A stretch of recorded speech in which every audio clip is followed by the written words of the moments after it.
I have no audio out of you, Hutch, but the Southern Command is armed and activated.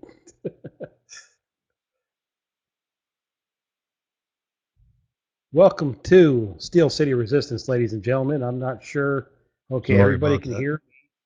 Apologize. Sorry about that. Had the settings messed up. This happens. My name is Hutch Bailey Jr. Welcome to Steel City Resistance, ladies and gentlemen. I am here in my studio in the city of Pittsburgh, deep down in the bunker, and welcoming Mr. J from the Southern Command, who always has the technical wherewithal to keep the show going. Thank you, Hutch. As always, the Southern Command is armed and fully activated. I hate when that happens. Messes my whole recording up and everything, but we'll deal with it. No big deal. We got a really big night for you tonight, ladies and gentlemen. I mean, we got some things in here, and I don't know if I say this more than once, but I don't know if we're going to get through them all. We're going to give it a try. We got a story that's going to come in a little bit later that's kind of detailed and going to lay out 20 points. We're going to try to get to that, but we're not going to sacrifice our normal way of doing things to get there. So right away, let's go to San Francisco, Mr. J. We've got some things going on there that just are regressive, and every time somebody comes up with something like this, and when you listen to the arguments, they're sincere when they're talking this stupidity, but the crackheads are at it again. Yes, there is talk of giving away free crack pipes to slow the spread of HIV in San Francisco. Now, if you look at the language that they use in Hutch, we talked about this many times, how they, control and distort the language. The Tracy Parker of the San Francisco Department of Public Health says it is inaccurate to say we are considering the program. We are at the exploration point, looking at data and information. So here they go again. Of course, they're considering it.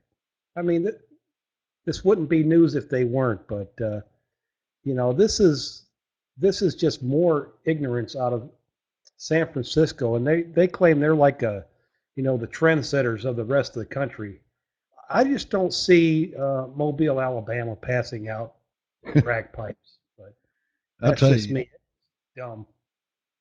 it's a shame too because I got a chance to visit San Francisco in the '80s, and what a beautiful city. It's such a shame that it's governed the way it is, and that there's so many people there that are just I don't know what you call them. They're almost degenerates. It's something. They in every single subject you could possibly imagine, from gun control to drug use to just everything. They take everything to the extreme. I'm not, a medical expert by any stretch of the imagination, but I'm not sure how a clean crack pipe would slow the spread of HIV, at least what I've been taught on how the HIV virus is actually spread, unless that crack pipe is doing things it wasn't intended to do. That's But what I was going to say. I was going to say, who knows where that crack pipe's been?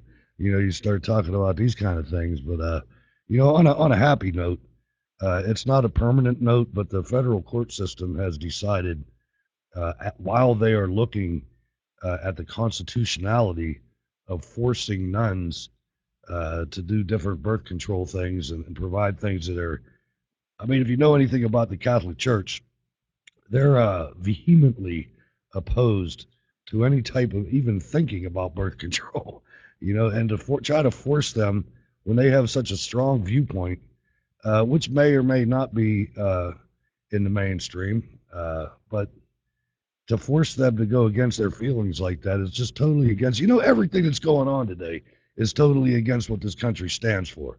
I mean, almost on every single front. But anyway, the court has decided to give them a temporary stay.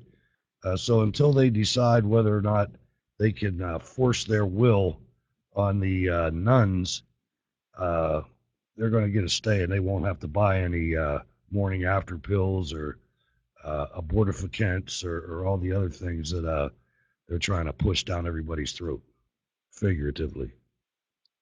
yeah, and I know that Justice Sonia Sotomayor, of all people, issued an injunction blocking the mandate for some nuns last month, and we'll be looking in March at a big case um, concerning the Hobby Lobby. So um, this has been quite a sticking point for the Obama administration. They're saying just fill out the paperwork, but these organizations aren't buying that line.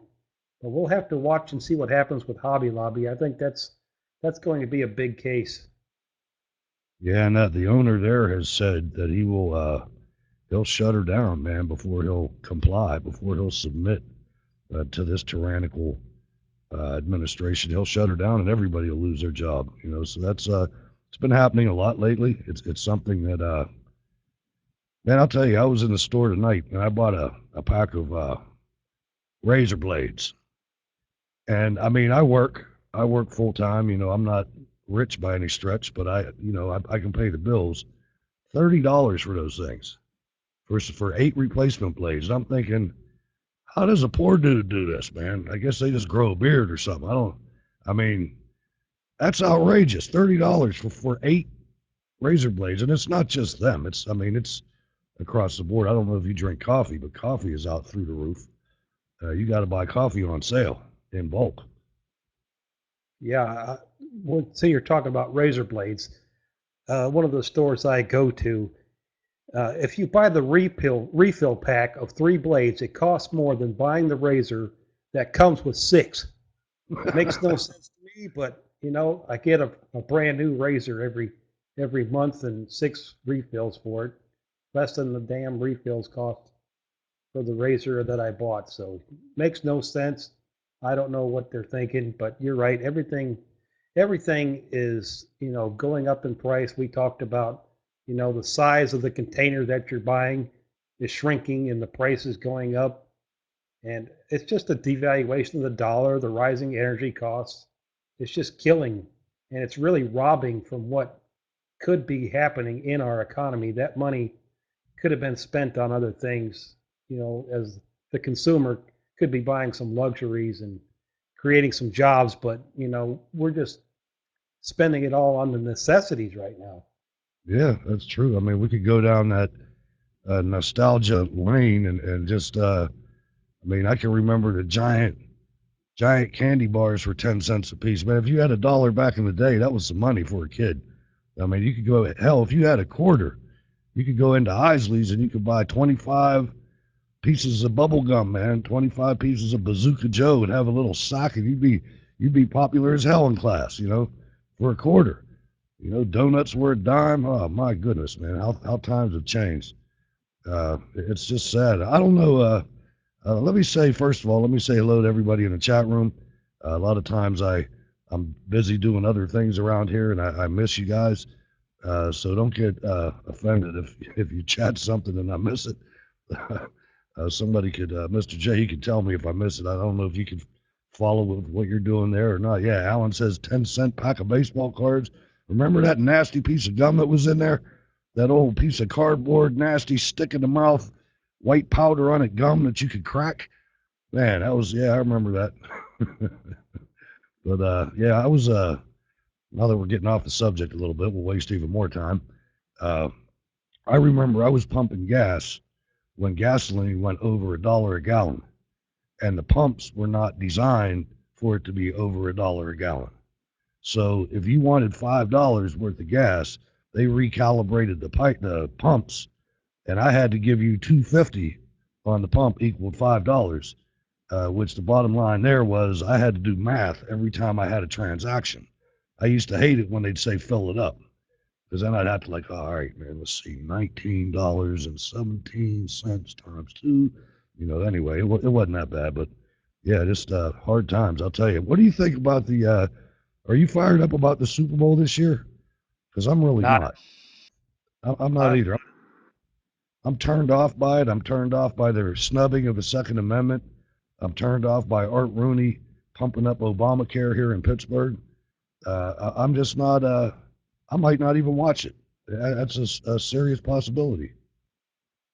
yeah, I'm not seeing a lot of enthusiasm about it. And, a lot of it I think has to do with the teams that are in the Super Bowl. They're not, the high caliber, the big names that we would normally expect to see in there.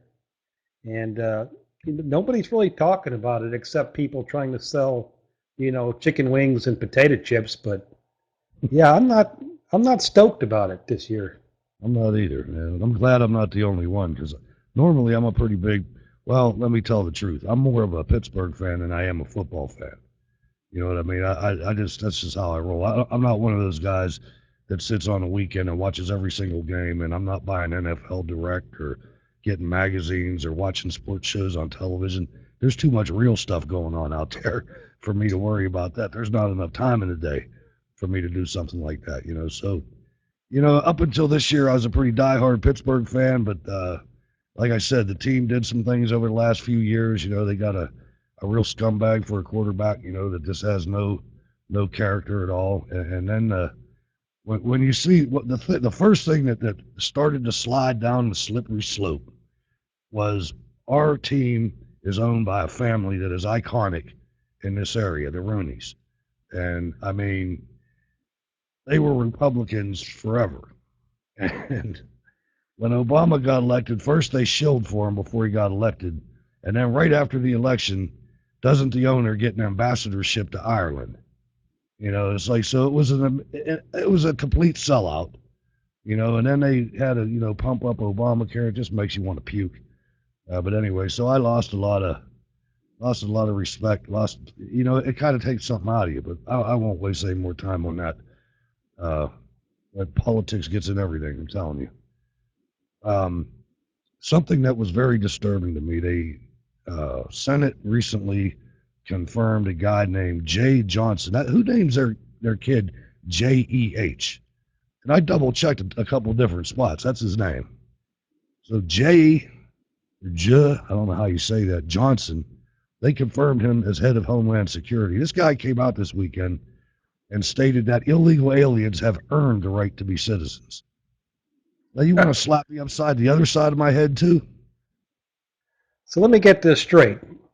11 million people take a stroll across our border, break our laws, and that gives them the right to be U.S. citizens.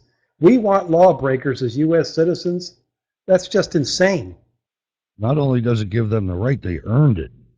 It's something that they did. They worked for it. It's hard to be a criminal.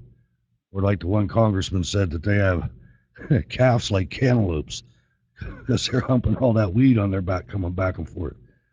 He caught hell for that one. But anyway, ladies and gentlemen, that's the head of Homeland Security saying that. So we're in good shape here. We're in real good shape. Romney's coming out, and he's telling the truth.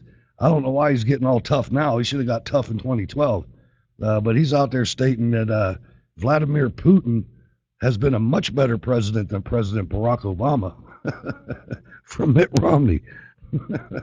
Oh, yeah, he said time and time again, Putin outperformed Obama, and he's so right on it. I mean, Putin totally outflanked Obama on Syria, on Snowden, China, Iran. I mean, Yeah. all these issues.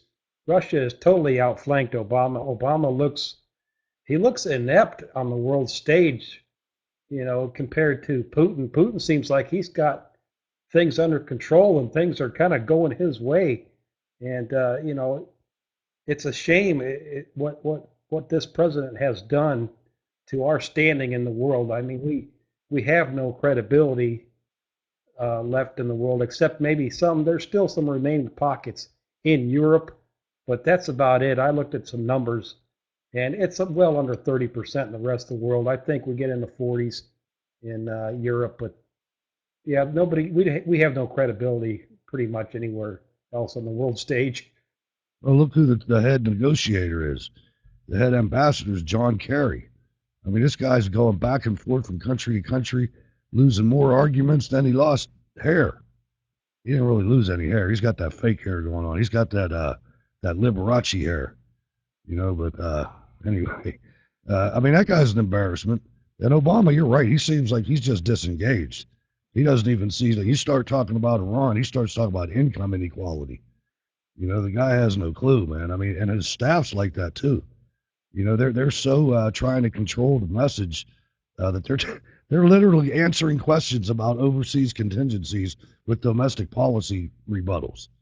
It's Yeah, embarrassing. It is.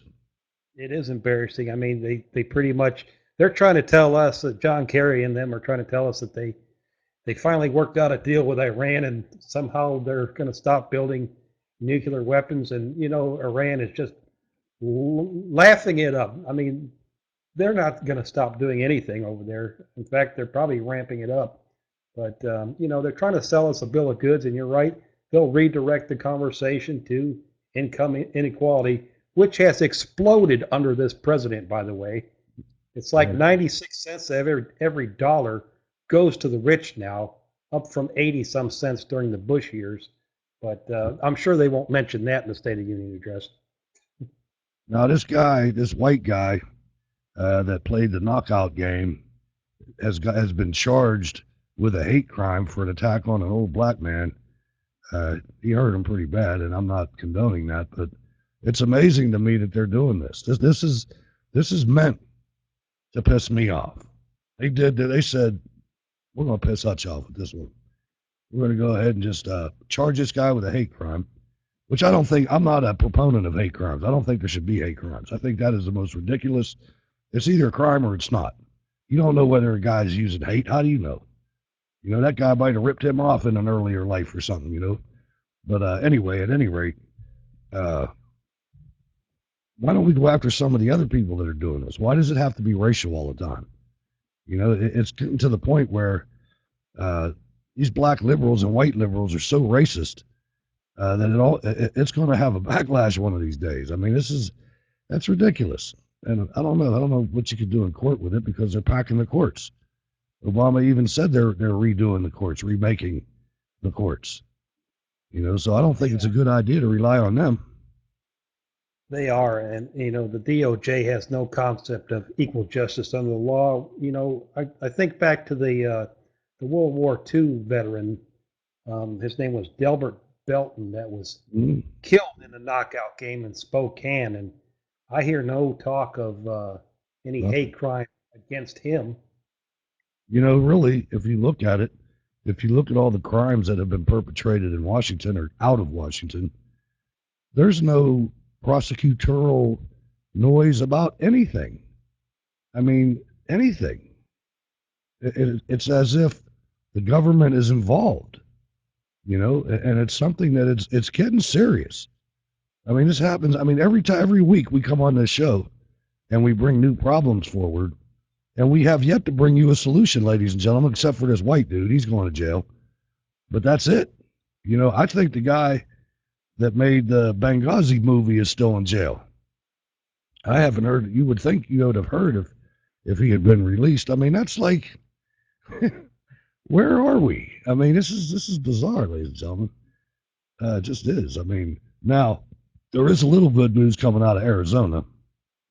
The 5th county out of, I think, 11 or 17 has censured John McCain. The GOP, the official ranked Priebus GOP at the state level, has censured John McCain, the 5th county. That's excellent. Arizona, you go. Now do something at the ballot box. Let's get together and let's get a primary opponent. Is he up for? He's not up for re-election this time. He's got 4 years. I think I read that he hasn't decided if he's going to run again. But I'll tell you what. When I'm 78, I hope I don't decide to run again. I hear you. This is a long time in coming in Arizona. I mean, maybe they're a little slow there, but this guy has been left-leaning for a very long time.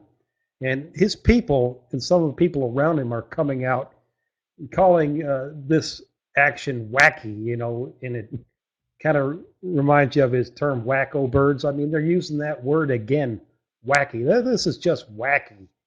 It's not wacky. You suck, John McCain, and the people in the GOP in Arizona don't want you around anymore.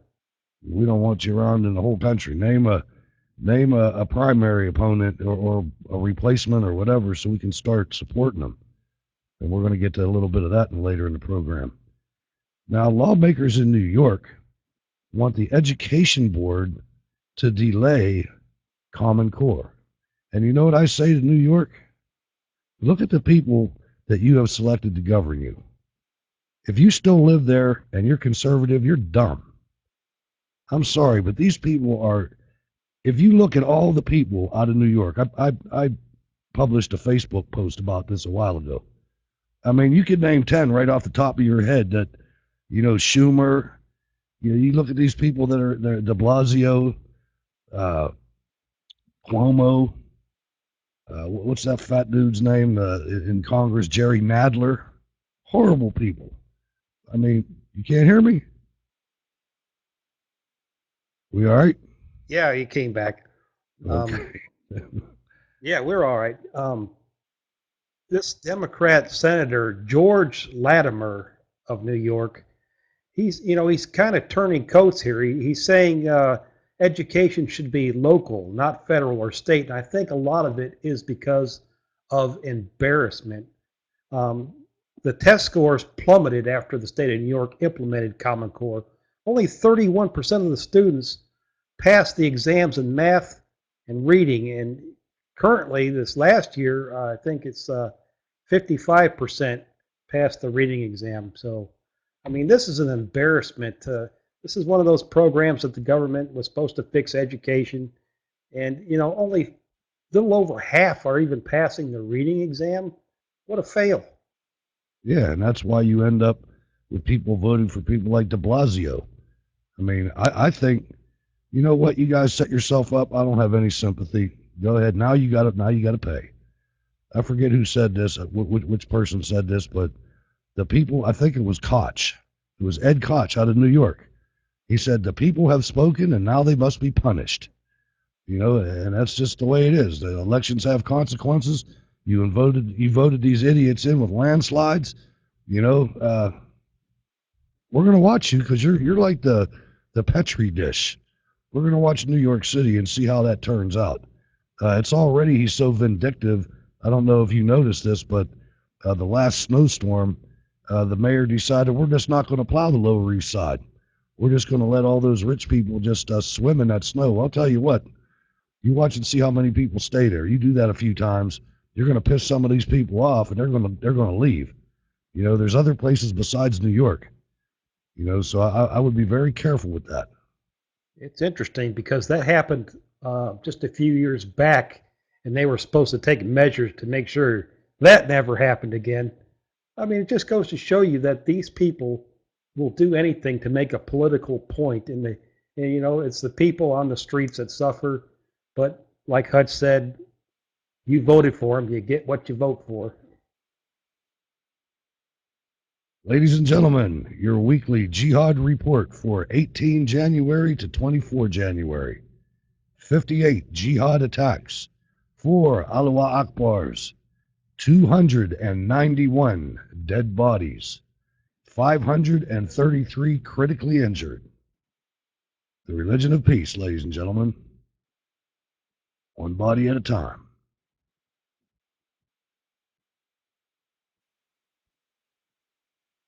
So we have some continuing bloodshed, some particularly grisly, as is characteristic, bloodshed with Al Qaeda on Syria's killing fields. I mean, more than 1,000 Syrians have been fleeing these Al Qaeda linked groups as they mow down children and behead prisoners in cold blood. I mean, in Karkamis, Turkey, Al Qaeda fighters have struck a bloody blow in scenes of medieval violence in Syria's northern border town of Jerusalem. Fighting came to a head on January 17th between rebel groups Liwa al-Tawhid Brigade and the Al Qaeda-linked Islamic State of Iraq and the Levant, which is ISIL and the Levant. In the town, when reinforcements arrived from Raqqa and reclaimed the city in a brutal 4-hour battle, by nightfall, at least 10 men had been beheaded, their heads mounted on spikes, and more than 1,000 refugees fled the 3 kilometers across the border into Turkey. These people are savages. It doesn't matter what country they're in. It doesn't matter the conflict. And I'm here to tell you, unless you have, and I've described this before, but I'm going to describe it again. Unless you have a very heavy samurai sword and a good swing, it's not like in the movies beheading somebody. It takes 7 minutes to cut somebody's head off because you're not cutting it off. If you've ever done any butchering or anything like that, you know that it's not just skin in your neck. There's some tissue that you got to get through that makes it very. There's actually bone you got to get through, but it makes it very time consuming and brutally painful for the beheadee.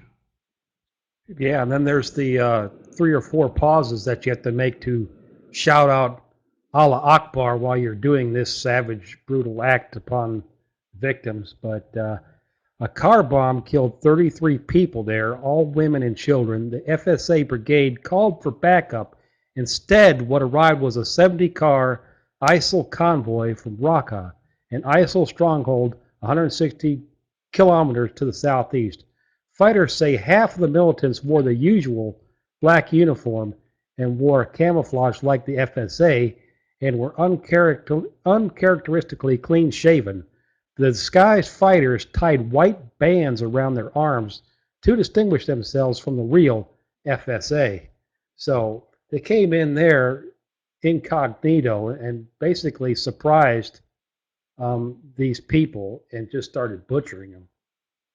More than 100 men were taken from their homes and escorted to the main square for what turned into a bloodbath. Muhammad Jadr, 22, and his uncle Ali, 35, were among those arrested.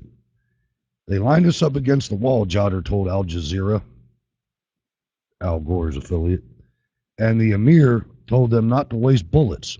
Suddenly, they grabbed one guy and pinned him down on his stomach. Then one man from ISIL put his knee on his back, shouted, "Aloha snack bar," and cut off his head with a knife. They chose people at random to kill. There was no logic in it. One was beheaded because they found cigarettes in his pocket. Approximately 40 men were mowed down by a spray of automatic gunfire in a show of reckless and wanton violence. The surviving men then were questioned about their connections to the FSA, even giving the rebels a glass of water earned the person a death sentence. So now I'm confused. This isn't the government. This is Al-Qaeda groups. And they are infighting with the Free Syrian Army to the extent where if you give the Free Syrian Army a glass of water, these other guys are going to cut your head off. Now, are they connected with Iran? Or Assad? I This think is I think it's Iran, but this is such a mess. There's so many fighting groups in here. It's hard to make heads or tails out of what's going on here. It is. I mean, and this is something that this is the story of the decade right here. I mean, this is they've already tripled the casualties that we took in Vietnam. They're up to 150,000 now. And I mean, who's counting? I mean, that's the thing about this stuff. But this is 6 of the beheaded were from the Jadr family. Damn, he lost 6 people with his family. One of the first to rise up against ISIL in the city. Contrary to initial reports, the men were not leaders of the battalion, but were targeted for their family ties. They've been identified as the Jadr family is no longer intact, ladies and gentlemen.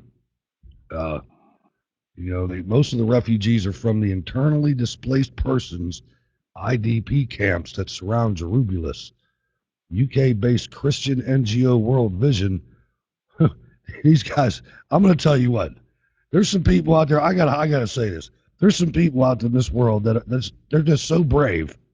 Now you've heard stories that we've told you about Christians in Syria. We've been talking about them for 6 months, at least. Listen to this. UK-based Christian NGO World Vision works in the 4 IDP camps in the city. Response leader and country director Michael Butt said people start to leave after the car bombs on January 15th. He said 25% of the IDPs from youth camp have left, 75% from the agricultural bank camp, and 50% from stadium camp have left. In a small makeshift community center across the border in Karkamas, approximately 250 men, women, and children await help. But here's this guy, Michael Butt, that has balls of steel. You know, I mean, I don't know how else to depict him. Can you imagine being there? I mean, Michael Butt. Now, I'm not trying to profile or anything like that, but that sounds like a white dude to me.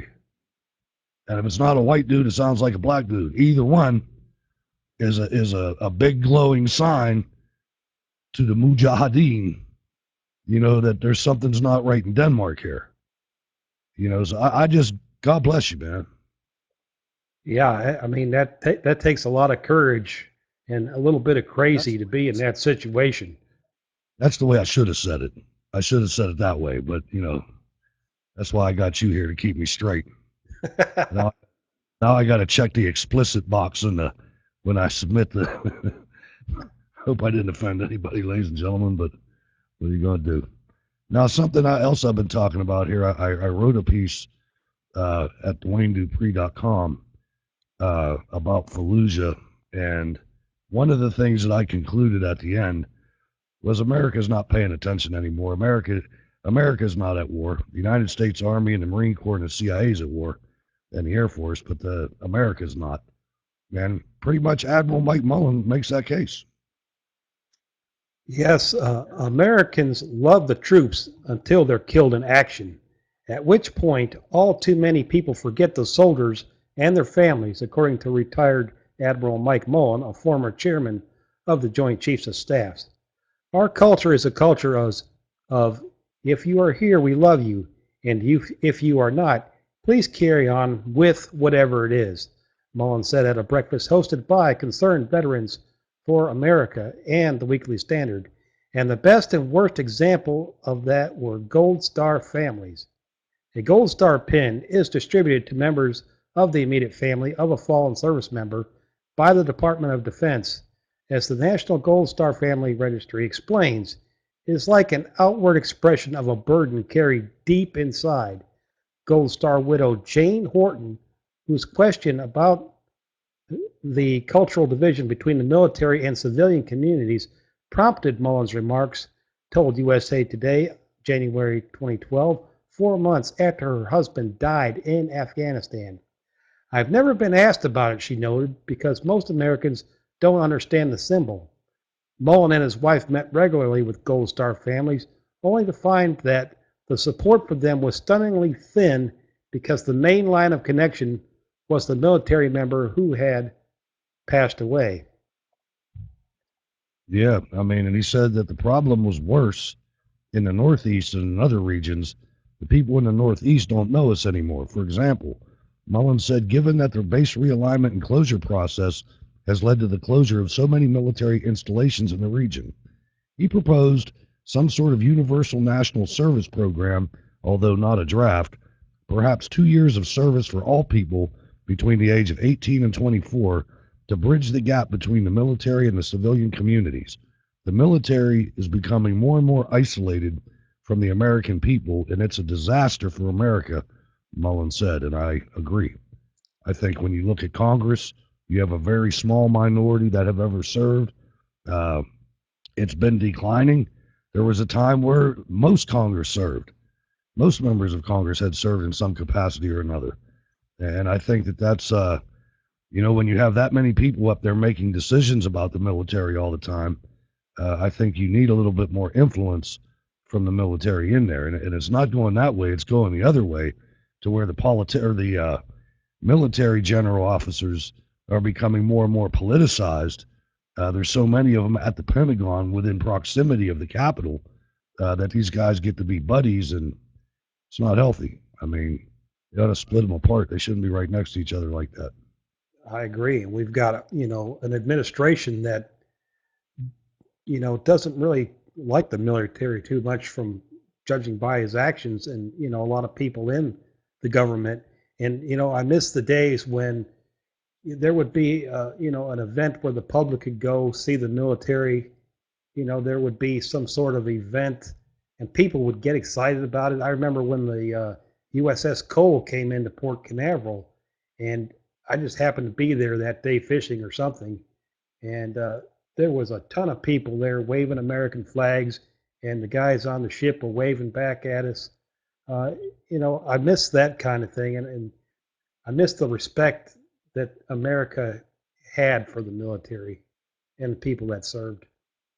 Yeah, it's sad.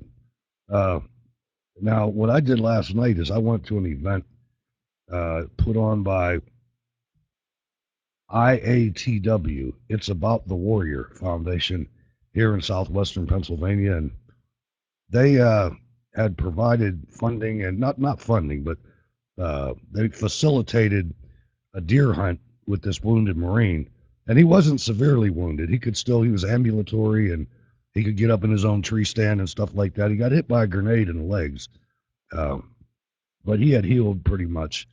But anyway, they sponsored this guy to go on a hunt, and they made a documentary about this hunt and about the program. And a friend of mine that I served with asked me to come out, so I went out, and there was less than 50, well, maybe less than 100 people there. It just seems like a shame. You'd think more people would be involved in that. I plan on getting involved in that. You'll hear some public service announcements on this program as soon as I get my act together. That was only yesterday. But I'm going to give them a hand. The next one they're doing, a Marine that in the battle for Fallujah in 2004 lost both of his legs. He's a double amputee, saving a buddy. And but these people, the spirit is amazing that they have. They don't lose their spirit. Well, the ones that I've been in contact with don't. And it's amazing. This guy wants to race four-wheelers. So the foundation is hooking them up with equipment manufacturers to get the right fitting. I mean, he's going to have to be fit so he can do things with his arms and stuff, and he's going to have to be secure in the vehicle. And there's people that are willing to do that kind of thing, and this guy will probably be a serious competitor, so that's what those funds were going towards that guy. And then they also contacted Army Corps of Engineers. There's a city out here, a town, Evans City, that there's a big lake called Crooked Creek, and you know how the Army Corps of Engineers controls certain lakes that are, flood protectors or whatever. And the Corps of Engineers gave them 2 houses for nothing. They're run down. They have to go out there with contractors, and they're going to make a retreat for wounded warriors. So that's not in a script, but it was something I felt I needed to say. So it's about the Warrior Foundation, and we will get some contact information and things like that in the very near future. I'm not prepared at this time to do that, though. Now, this next story, Mr. J, we're going to go into the second most important story of the decade, I think. It's something that the United States media has just touched on a little bit, but they're not really watching it. And that's the situation in the Ukraine. It's not getting any better, and I would urge you, ladies and gentlemen, on your own, to go to YouTube and, more importantly, liveleak.com, and you will see graphic footage that is way too long for me to play on this program. The stuff's getting real over there, and I don't think the government's going to win. And I'll have you know, I'm going to play a clip here. This is just raw footage, no narration, and it's less than a minute long, just to give you an idea of what's going on in Kiev, and now it's spread to almost every city in the Ukraine. And one of the major problems that they have, the spark that set off the tinderbox, was the president sided with Russia as opposed to the EU when it came to a trade agreement. That's what everybody says this is all about. But in reading into it further than that, the people have been, it's almost like here. The people have been totally abandoned by their government. And one of the major pushing points is the equivalent of the IRS in the Ukraine is harassing the middle class to death in the Ukraine. Does that sound familiar? Well, I don't know if it should or not. But I just want you to look at this. And when you go and you look at the additional films on YouTube and LiveLeak, notice that they're not armed. None of these people are armed. They are at the revolution mode, and they've got sticks. But anyway, they even built a catapult at one point I was watching. But anyway, check this out. If it doesn't play, press play right away, and let's just see what it's like over there.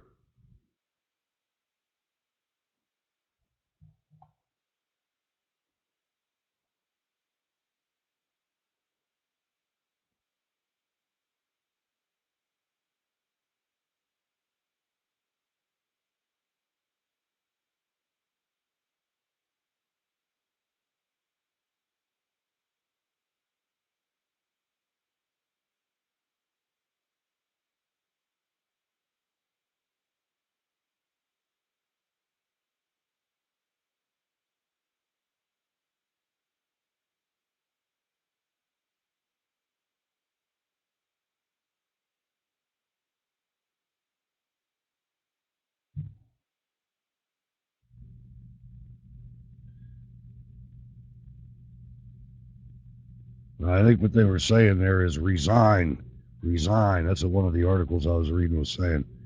But you can see it's widespread. It is. It is, and you know they are not armed. But you know it's funny that our Secretary of State, he's actually going to try to pretend that he's going to try to, work out a peace deal or something with him. He's calling on the sides to get together and talk. But you know what that is? That's just lip service. That means nothing. This issue is way bigger than John Kerry. And right now, our president is in no position to put any pressure on anybody over there. I mean, this thing is just going to roll unchecked. I don't see anything, bringing an end to it at this point. Well, there's film of these special police being overrun. There's a film on YouTube right now, but it's like 5 minutes long, and it shows these guys coming in and just, either the bloodshed's going to start with guns, which it probably will, or tanks or whatever. But these people have been fighting for a couple months now. I mean, and they're organized, man. I mean, they got helmets and gas masks, and the one guy, they're all standing there with big tall shields. Well, they developed this weapon. Somebody must have tied a real heavy weight on the end of like a canvas strap, and you just wail it over the top of the shield, and it comes over the shield, pops the guy in the back of the head. It was pretty ingenious. If you think about it, you gotta you come to the understanding that things got to be really bad there. I mean, think of what we do over here. There's a rally or a protest. It lasts a day, couple of days. Everybody goes home and resumes their normal life. These guys have been going at it for months, so there's some real problems over there. And I don't see any end to it at this point. I mean, the people in power apparently plan to stay there. We'll see how long that lasts. I mean, they're not as pussified as we are here. I mean, they're Ukraine. If you look at their history, the Ukraine has a tough history. I mean, Russia starved them out in the 30s, literally surrounded their farms, came in with the troops, took everything out of the farms, and left them there. And I mean, this is where the theme of a guy coming along with a cart saying, "Bring me your dead bodies." That's where that came from. I mean, they had to do that every day. Everybody was on a death watch, and sometimes, the body didn't come out whole, because there was nothing to eat, But anyway, God bless them in the Ukraine, and Godspeed to that recovery. We will follow it. There is a detailed, in-depth story on the show notes links page on steelcityresistance.com, blogspot.com, because we actually put a show notes links page in there this week. We missed the last 2 weeks. I noticed when I put this week's in there, but we were doing all kind of stuff the last couple of weeks, ladies and gentlemen. You got to either cut us some slack or push the donate button up on the blog. Either way, we're burning the candle at both ends here. Chris, I think we're on the air 7 days a week, 6 anyway. Yeah, it's a labor of love, though. I sure do enjoy it, and and that donate button, it is a little lonely sometimes, but if you can pass around the collection plate, it would surely be appreciated. And I put a new segment in here. It's a temporary segment, but up until 2014, and it's called the primary update. So I want to try to do this every week, Mr. J, as necessary. If there's no changes, we don't have to, but we all strongly believe in the rationale for a viable second party. We cannot function with an oligarchy. That is why we must all spend the next 4 to 7 months fully engaged in the primaries. This is our party, and it's time to take it back. Here are some candidates we can support and send a big message in the primaries. So either go to the show notes links page, open this up. No, you can't. I put this in after the show notes links page is published. This is breaking. Anyway, take notes, ladies and gentlemen. Kentucky Senate, Matt Bevin challenging GOP establishment king, Senate Minority Leader Mitch McConnell. And there's a donate button there. But you know what you can do? Did I do that? Did I put this in there? No. All right. You know what I'm going to do? I'm going to put it in the chat. I got the link to the article right here, and I am going to put it in the chat because, ladies and gentlemen, the donate button for each one of these candidates is in this article. So, all right, where was I? Excellent Kansas work, Hutch. Excellent producer work. Kansas Senate, Milton Wolf challenging Senator Pat Roberts. Mississippi Senate, Chris McDaniel challenging Senator Thad Cochran. Louisiana Senate, Rob Maness challenging Democrat Senator Mary Landrieu and establishment Republican Bill Cassidy. Idaho House District 2, Brian Smith challenging Rhino Mike Simpson. Georgia Senate, Paul Brown running against a number of establishment candidates, and most importantly, signing a petition to encourage Jim Bridenstine to run for the Senate. So that's our mission, ladies and gentlemen. You heard it. And if we can get, I'll tell you, I don't know why they didn't put Lindsey Graham on there. You know, maybe they don't think anybody can beat him. Yeah, I'm watching the Mississippi one. That one has tweaked my interest because I talked about putting in the most conservative people in the places that we can put them in. And I think Mississippi is going to be one of those. And Thad Cochran, he has garnered the support of some big groups like the Senate Conservative Fund and a couple of others. So I'm watching that one with some cautious optimism for sure. Good. Matt Bevin in Kentucky ran an ad that was Chris Wallace had Mitch McConnell on the show, and Chris Wallace has a subtle way of torturing his guests. He played the ad for Mitch McConnell, and it's totally smoked him. He's saying he's only gotten a 30s percent-wise as far as support in his own state. So that guy's ready to be knocked out. I mean, there's a possibility. I know there's a lot of money, and there'll be a lot of dirty, slimy things that happen, but I'd love to see Matt Bevin win. I mean, that would be outstanding, man. I mean, how more symbolic could you get than to take an old lion like that out of the fight? Oh, even if you lost the election, even if you lost the general, to be able to knock him out would send a hell of a message.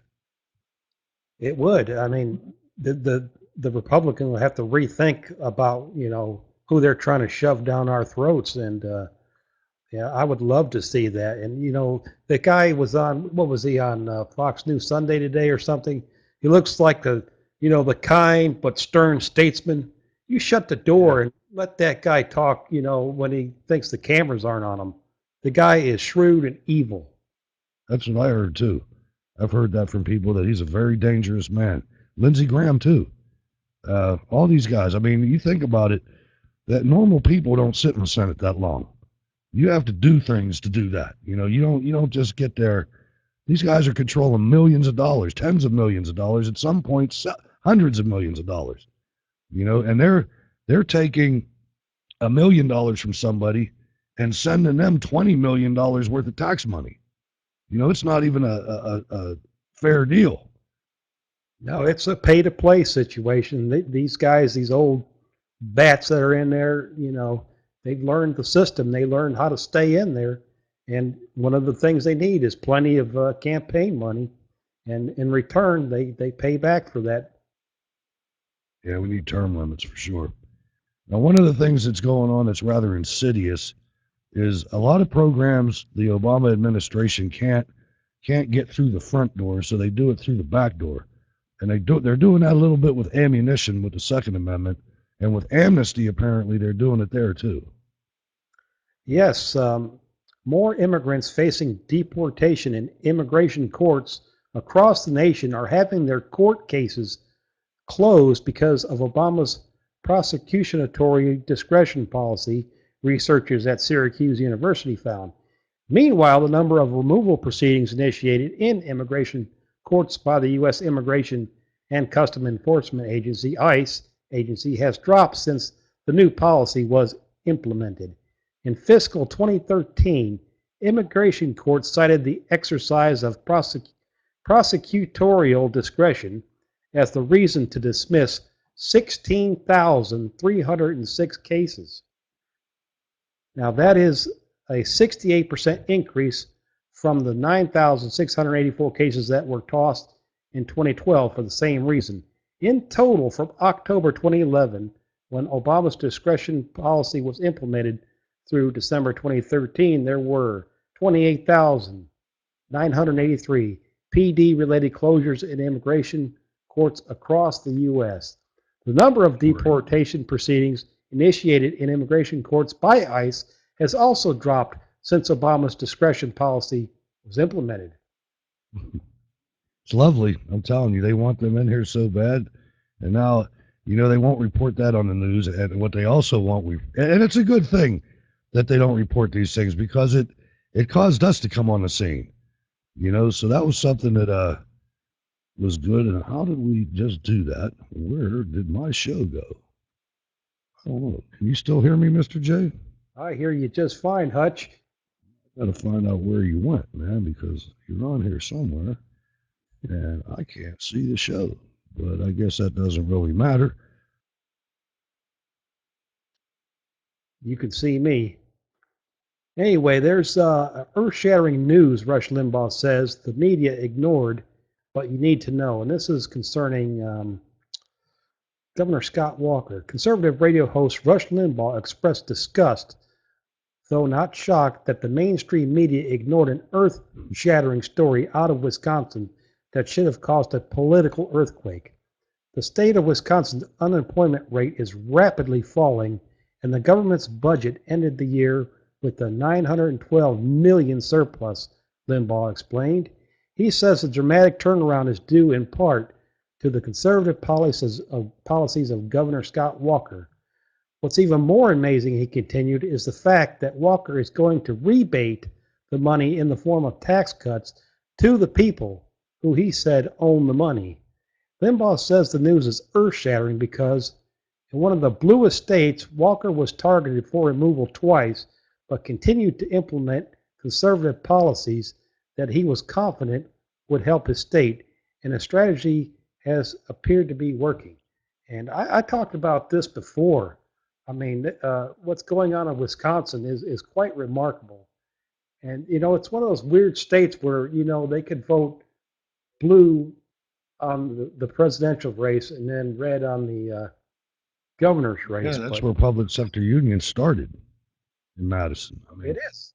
So you never know what's going to happen there. You're right. And then you look back at the, I don't know what they called it, the recall elections and the Occupy types that were occupying the state capitol there, and they were just pigs, man. It was the dregs of society were there, but they prevailed anyway. It's a really good story.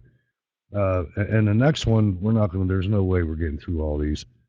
So, ladies and gentlemen, I would suggest that what you do, we have a story, and it's entitled 20 Early Warning Signs that let's try to go down them. 20 Early Warning Signs that we are approaching a global economic meltdown. Let's go back and forth. Number one, the looting, violence, and economic chaos that is happening in Argentina right now is a perfect example of what can happen when you print too much money. Number two, the value of the Argentine peso is absolutely collapsing. Widespread shortages, looting, and accelerating inflation are also causing huge problems in Venezuela. Number four, in a stunning decision, the Venezuelan government has just announced that it has devalued the bolivar by more than 40%. Number five, Brazilian stocks declined sharply on Thursday. There's a tremendous amount of concern that the economic meltdown that is happening in Argentina is going to spill over into Brazil. Number six, Ukraine is rapidly coming apart at the seams. Reported here. A tense ceasefire was announced in Kiev on the fifth day of the violence, with radical protesters and riot police holding their position. Opposition leaders are negotiating with the government, but doubts remain that they will be able to stop the rioters. Number seven, it appears that a bank run has begun in China. Number eight, Art Cashin of UBS is warning that credit markets in China may be broken. Number 9, news that China's manufacturing sector is contracting shook up financial markets on Thursday. Number 10, Japanese stocks experienced their biggest drop in 7 months on Thursday. 11, the value of the Turkish lira is absolutely collapsing. 12, the unemployment rate in France has risen for 9 quarters in a row and recently soared to a new 16-year high. Number 13, in Italy, the unemployment rate has soared to a brand new all-time record high of 12.7%. 14, the unemployment rate in Spain is sitting at an all-time record high of 26.7%. 15, this year, the Baltic Dry Index experienced the largest 2-week post-holiday decline that we have ever seen. 16, chipmaker Intel recently announced that it plans to eliminate 5,000 jobs over the coming year. 17, CNBC is reporting that U.S. retailers just experienced the worst holiday season since 2008. 18, a recent CNBC article stated that the U.S. consumer should expect a tsunami of store closings in the retail industry. Number 19, the United States Congress is facing another deadline to raise the debt ceiling in February. And 20, the Dow fell by more than 170 points on Thursday. It is becoming increasingly likely that the peak of the market is now in the rearview mirror. So there you have it, ladies and gentlemen. Prepare yourselves. I'll tell you, it's a scary thought, but what you need to think about, and maybe not act on. You know, everybody's different, but just think about the United States dollar, and think about your entire life. It has been rock solid. It loses a little bit of value every year, but there's a lot of countries out there, and when you have a weak foreign policy and you have an idiot like John Kerry gallivanting the globe representing us, you have people talking, and they're talking about canceling the United States dollar as the world reserve currency. And that's a possibility. That could happen. This is a weak government with no serious people in it that want to help our country. So make sure that you have a plan B, some kind of a plan B, that if you wake up in the morning and the dollar's worth a dime, that you can get your family where they got to go or whatever. Anyway, that's enough of that. Ladies and gentlemen, we're going to wrap it up for another week. Mr. J, why don't we send it over to you, and you can give out your particulars, and we'll roll on out of here. All right, thanks, Hutch. Thank you to all the loyal viewers out there. Glad you joined us. My website is www.mrjausa.com. You can find me at Chris Ivan at Facebook or MRJAUSA at Facebook, Twitter, and Tea Party Community. We will see you next time on a show or two. I bet you will. Take it easy. And thank you, ladies and gentlemen, for letting us into your life for an hour. We appreciate that. Check out the website, steelcityresistance.blogspot.com. Check out WayneDupree.com for various articles and different things. Make sure you check out the Wayne Dupree Show coming up at 9 o'clock tonight on FTRradio.com. I'll be on that show. And thanks for coming back. We appreciate you sticking with the program. Had a couple of technical difficulties, but we usually get over them pretty quickly. Thanks again, ladies and gentlemen, and God bless.